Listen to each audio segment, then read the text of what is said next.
Markapuram bus ప్రమాదంపై వైఎస్ఆర్సీపీ అధినేత YS Jaganmohan Reddy దిగ్భ్రాంతి వ్యక్తం చేశారు.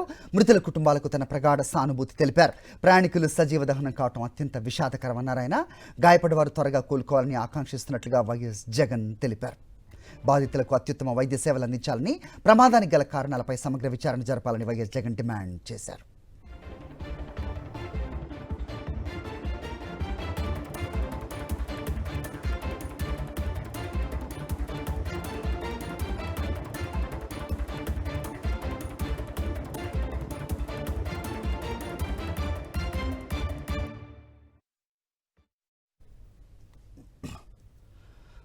మార్కాపురంలో జరిగింది ఘోర బస్సు ప్రమాదం. Harikrishna travels bus దగ్ధమైపోయింది. 13 మంది ఇప్పటివరకు సజీవ దహనమైనట్టుగా తెలుస్తోంది. మృతుల సంఖ్య ఇంకా పెరిగే ప్రమాదం ఉందని కూడా చెప్తున్న పరిస్థితి మనం చూస్తున్నాం.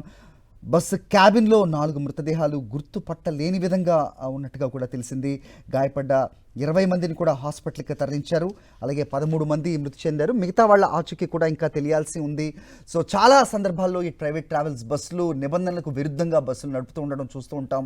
సో ప్రమాదం జరిగిన వెంటనే బస్సులో ఉన్న ప్రయాణికులు, బస్సులో ఎంతమంది ప్రయాణికులు ఉన్నారు, వాళ్ళ వివరాలేంటి, వాళ్ళు ఎక్కడి వాళ్ళు అనేది ఆ ఇన్ఫర్మేషన్ రావడానికి చాలా సమయం తీసుకుంటున్న దానికి కూడా కారణం అదే.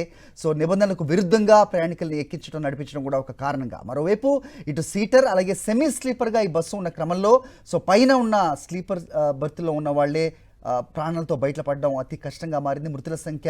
మృతుల్లో వాళ్లే ఎక్కువగా ఉన్నట్టుగా కూడా సమాచారం అందుతోంది.